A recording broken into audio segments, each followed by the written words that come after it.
Hello friends, welcome back to our channel. இன்றைக்கி நம்ம சேனலில் மிளகெல்லாம் நல்லா தூக்கலாக போட்டு காரசாரமான அட்டகாசமான நண்டு கிரேவி எப்படி பண்ணுறதுன்னு பார்க்க போகிறோம். நீங்கள் இதுவரையும் நண்டு கிரேவி வச்சதே இல்லையா? அப்போ இந்த மாதிரி ட்ரை பண்ணி பாருங்கள். டேஸ்ட்டு சூப்பராக இருக்கும், அதோட ஈஸியாகவும் இருக்கும். ஒரு தடவை வச்சிங்கன்னா நீங்கள் திரும்ப திரும்ப இதே முறையில் தான் வைப்பீங்க. டேஸ்ட் அவ்வளோ நல்லாயிருக்கும். நண்டு சாப்பிடாதவங்களுக்கு கூட இந்த மாதிரி முறையில் வச்சு கொடுத்தீங்கன்னா திரும்ப திரும்ப கேட்டு வாங்கி சாப்பிடுவாங்க. இதை எப்படி பண்ணுறதுன்னு இப்போ பார்க்கலாம். ஒரு கடாயை ஹீட் பண்ணி அதில் 100 ml நல்லெண்ணெய் சேர்த்துக்கலாம். எண்ணெய் நல்லா காஞ்சதும் சின்ன வெங்காயம் 100 கிராம் நீல வாக்கில் கட் பண்ணி வச்சுருக்கேன், அதையும் சேர்த்துக்கலாம். அது கூடவே ஒரு கொத்து கருவேப்பிலை சேர்த்துக்கலாம். இதை சேர்த்து நல்லா வதக்கி விட்டுக்கலாம்.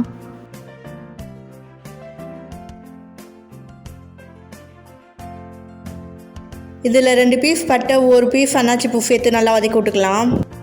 வெங்காயம் கோல்டன் ப்ரௌனாக வர வரையும் நல்லா வதக்கி விட்டுக்கலாம். இப்போ பாருங்கள், வெங்காயம் நல்லா வதங்கிடுச்சு. இதில் 3 பழுத்த தக்காளி வச்சு பொடி வாக்கில் கட் பண்ணி சேர்த்துக்கலாம். புளி நம்ம சேர்க்க மாட்டோம், அதனால் தக்காளி 3 பழம் நல்லா பழுத்த பழமாக சேர்த்து நல்லா வதக்கி விட்டுக்கலாம். தக்காளி நல்லா வதங்கணும், அதுவரையும் நல்லா வதக்கி விட்டுக்கலாம். வெங்காயம் தக்காளிலாம் நல்லா வதக்கி விடணும், அப்போ தான் டேஸ்ட்டு சூப்பராக வரும்.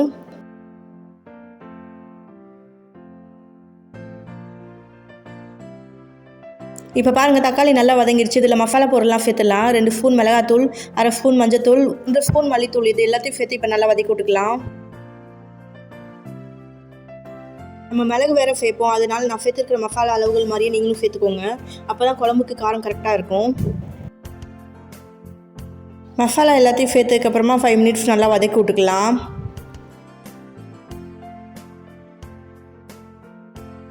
5 மினிட்ஸ் நல்லா வதங்கிடுச்சு. இப்போ கரம் மசாலா தூள் 1 ஸ்பூன் சேர்த்துக்கலாம்.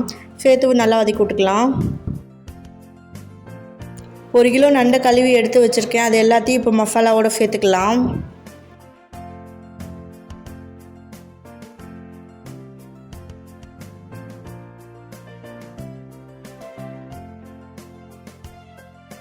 இது எல்லாத்தையும் இப்போ நல்லா கலந்து விட்டுக்கலாம். மசாலா எல்லாமே நண்டில் பிடிக்கணும், அது வரையும் நல்லா கலந்து விட்டுக்கலாம்.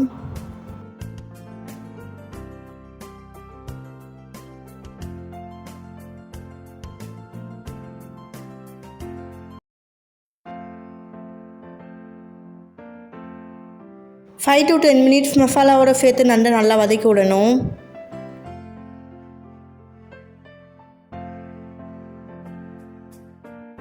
இப்போ பாருங்கள், மசாலா எல்லாமே நண்டில் நல்லா பிடிச்சிருக்கு. இதில் தண்ணி சேர்த்துக்கலாம். ஒரு 200 ml தண்ணி சேர்த்துக்கலாம். நண்டு எல்லாமே தண்ணியில் முங்கணும், அந்த அளவுக்கு சேர்த்தா போதும். இது எல்லாத்தையும் இப்போ நல்லா கலந்து விட்டுக்கலாம். நண்டு வெந்துகிட்டு இருக்கட்டும், அதுக்குள்ளேயே நண்டுக்கு தேவையான மசாலாவை நம்ம ரெடி பண்ணிட்டு வந்துடலாம்.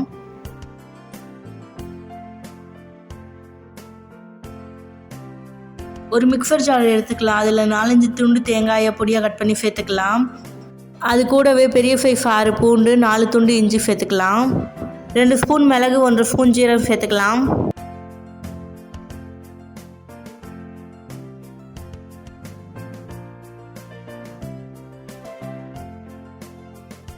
எல்லாத்தையும் சேர்த்ததுக்கப்புறமா கொஞ்சமாக தண்ணி சேர்த்து நல்லா நைஸாக அரைச்சி எடுத்துகிட்டு வந்துக்கலாம். 10 மினிட்ஸ் ஆயிடுச்சு. இப்போ பாருங்கள், நண்டு கிரேவி நல்லா தளபுலன்னு கொதித்து வெந்துகிட்ருக்கு. இதை இப்போ நல்லா கிளறி விட்டுக்கலாம்.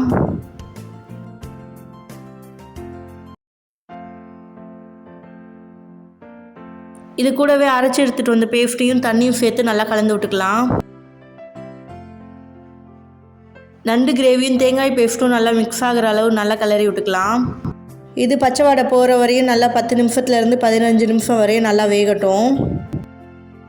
இதில் பார்த்திங்கன்னா நம்ம சேர்த்துருக்கிற மசாலா, தேங்காய் பேஸ்ட் எல்லாமே கரெக்டான அளவாக இருக்கும்.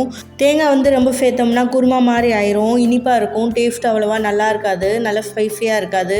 அதனால் 4-5 சில்லு தேங்காய் மட்டும் சேர்த்தா போதுமானதாக இருக்கும். இடையில நல்லா கிளறி விட்டுக்கிட்டே இருக்கணும், அப்போ தான் எல்லா நண்டுமே ஈவனாக வேகும், நல்லா சாஃப்டாக இருக்கும்.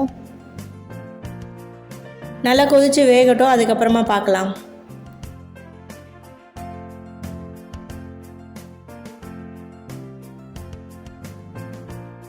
இப்போ பாருங்கள், மசாலாயிலேருந்து எண்ணெயெல்லாம் நல்லா பிரிஞ்சு நல்லா வெந்திருக்கு.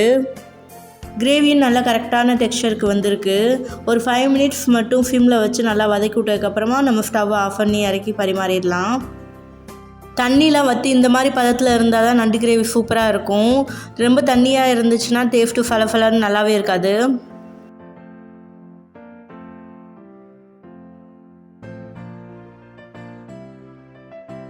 சும்மா கார்னிஷிங்காண்டி ஒரு கொத்து கருவேப்பிலை சேர்த்துக்கிறேன்.